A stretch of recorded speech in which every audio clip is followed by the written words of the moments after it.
Bonjour, bienvenue, mon nom est Ibrahima Touré, je suis consultant en informatique chez DMR. Dans cette vidéo, s'inscrivant dans le cadre de nos séries de vidéos sur la technologie WPF de Microsoft, nous allons présenter la leçon intitulée Custom Control 2 dans le chapitre Custom Control ou contrôle personnalisé, dont nous présenterons concrètement dans cette vidéo les différents aspects de ce contrôle file upload que nous avons entamé depuis la vidéo précédente et présenter l'ensemble des trois différentes apparences de ce contrôle-ci, en l'occurrence les apparences concernant l'état de défaut, l'état d'erreur et l'état correct de ce contrôle lorsqu'un fichier est chargé via ce contrôle file upload.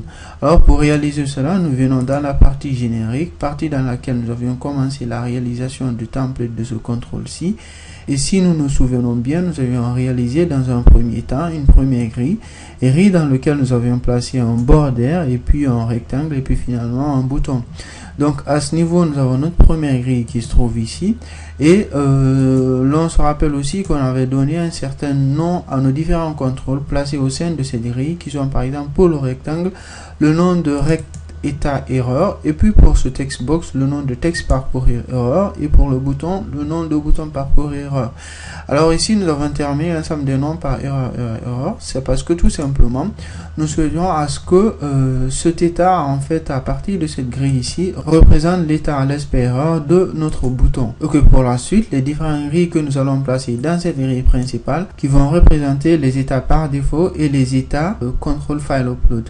Alors à ce niveau, nous allons réduire tout ceci et puis copier cela afin de les replacer juste en bas ici. Et bien avant, à ce niveau, nous allons commenter ceci pour mettre état erreur. Et à ce niveau, nous allons marquer état apparence OK. Contrôle cassé. Et nous changerons simplement le nom des différents contrôles que nous avons ici. Donc état OK. Et à ce niveau, texte parcourir, état OK. Et finalement, pour ce dernier, nous mettons état OK. Réduisons ceci et nous plaçons un troisième grille pour lequel nous dirons état par défaut. Donc, contrôle cassé pour commenter tout cela. Et puis, nous recollons ceci et nous mettons état, rectangle état défaut, parcourir état défaut. Donc texte parcourir par défaut et bouton parcourir défaut. Donc à ce niveau, nous avons nos trois différents états. Et vu qu'ils se trouvent placés dans la même grille, c'est-à-dire cette grille principale ici, et à la première cellule de cette grille, alors il va sans dire que ces trois différents éléments sont superposés. Alors nous pouvons simplement les départager ici en plaçant à l'intérieur un grid.row definitions.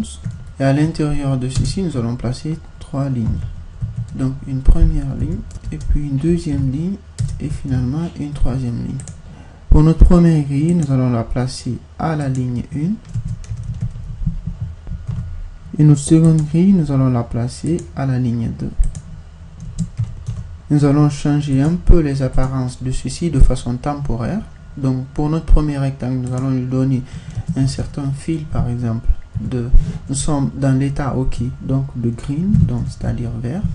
Pour notre text box, nous n'allons pas donner une certaine couleur de remplissage à ce dernier. Nous allons donner un background à notre bouton de vert ici, de green, la même chose.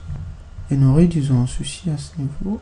Et puis pour la suite, pour notre dernier élément, c'est-à-dire l'état par défaut, au niveau de notre rectangle ici, nous allons laisser tel quel. Et au niveau de notre partie état erreur, nous allons venir au niveau du rectangle à l'intérieur de ce dernier pour lui donner un certain fil ici de red, donc rouge. Et pour notre bouton parcourir ici, nous allons lui donner un certain background de rouge aussi. Puis là, à ce niveau, nous avons nos trois différents états. Nous faisons F6 pour nous assurer que nous n'avons pas d'erreur afin de compiler tout le projet. Et puis par la suite, nous revenons dans notre fenêtre principale dans laquelle se trouve notre contrôle personnalisé.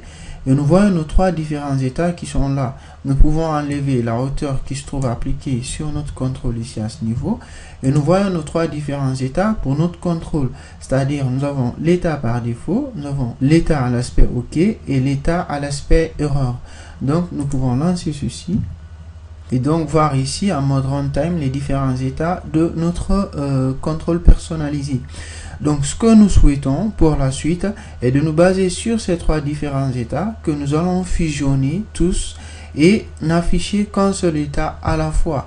Et en fonction de l'état affiché, faire agir le template correspondant, mais aussi les fonctionnalités correspondantes, en sorte que pour l'utilisateur, il ne paraîtra qu'un seul contrôle avec trois différents états suivant les circonstances. Donc voilà grosso modo comment nous allons nous y prendre pour la suite afin de réaliser notre contrôle personnalisé.